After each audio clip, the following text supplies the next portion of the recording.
So it's so important for us to get outside of the capital and to visit all the different areas of the state of Arkansas because each region is different. They have different healthcare needs. They have different population issues as it relates to health care. And the providers have different issues. Some are more rural than others, but even in rural areas, you have very large diversity within the rural parts of the state of Arkansas. So really, really critical for us as policymakers to get out into the state and to hear and to listen to providers and patients so that we can just be better at crafting the right policy that's really going to improve access and improve healthcare for our citizens. I think the Healthy Moms, Healthy Babies Act is a $45 million investment into maternal health care in the state of Arkansas. We had really bad statistics. We were losing moms and we were losing babies. And so it's preventable.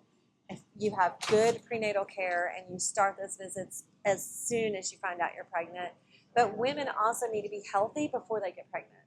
So we've got to really focus on maternal health care, but on women's health care in general, because it's not just the woman, it's that baby's life and their successful births that really depend on you being a healthy person. So really focusing on that. And then from the data, we knew and we know that women were dying of preeclampsia, high blood pressure, gestational diabetes. These are preventable. If we know that you're experiencing that, we should be able to treat that and fix that before you deliver your baby and before you have any postpartum complications from it that could result in your death. So we've put in the remote monitoring, the ultrasounds for high-risk pregnancies, glucose, continuous glucose monitoring, and being able to do that remote, as well as remote blood pressure.